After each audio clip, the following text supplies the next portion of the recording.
What would you do if you were dangling 40 feet in the air in front of 70,000 people with no way down? Now ask yourself this: what would RD Beyoncé do? At her Cowboy Carter tour stop in Houston, Queen Bee faced every performer's worst nightmare. Suspended midair, trapped in a stalled rig, with thousands of fans watching her every move. But instead of panic, Beyoncé did what only Beyoncé could do. Let's break down exactly what happened the night the sky tried to steal the spotlight, and how the Queen turned a technical disaster into a moment of pure grace. It all went down at NRG Stadium on June 29th. The energy? Electric. Fans were buzzing to see Beyoncé's Cowboy Carter tour, a bold, genre-defying show celebrating country, soul, and Southern Black identity. One of the most breathtaking moments of the night was her performance of 16 Carriages. The lights dimmed, and out floated Beyoncé, literally, in a velvet-covered red Cadillac, soaring above the crowd like a vision. It was poetic, cinematic, and emotional, until it wasn't. About halfway through the aerial moment, fans noticed something strange. The car slowed, it tilted slightly, and then it stopped. Beyoncé, now completely suspended midair, paused her vocals. She glanced down, took in the situation,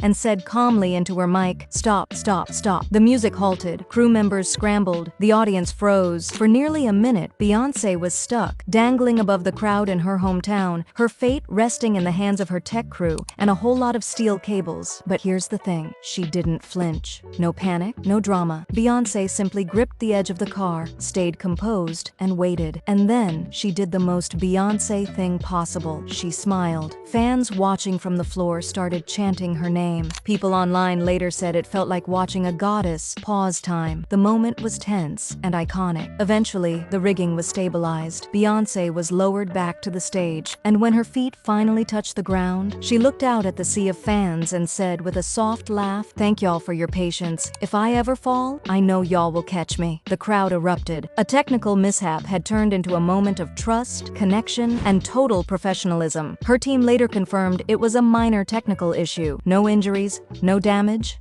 and definitely no diva meltdown. Within minutes, Beyoncé was back to doing what she does best, commanding the stage. As if nothing had happened, she closed the show with a stunning string of songs, including Spaghetti, Ya Ya, Sweet Honey Buckin', and Amen. By the end of the night, fans were calling it one of the most memorable shows of her career. Meanwhile, social media exploded.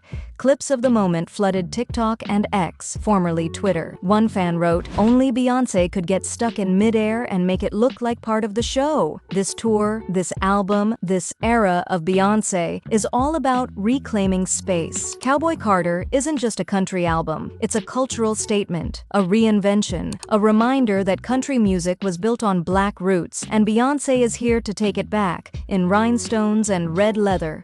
From the visuals to the vocals, the tour is bold, brilliant, and unapologetically Southern. And Houston? That's where it all began. Being suspended above her hometown felt oddly poetic. She was literally lifted by the city that raised her, and tested by the universe, only to pass with flying colors. No tour is perfect. Accidents happen. But it's how you respond that defines you. And Beyoncé? She responded like a queen. This wasn't just a glitch. It was a reminder. Beyoncé isn't just a performer. She's a force of nature. When the cables stop moving, when the rig fails, when 70,000 people are watching to see what you'll do, she breathes, she smiles, and she finishes the show. Like only Beyoncé can.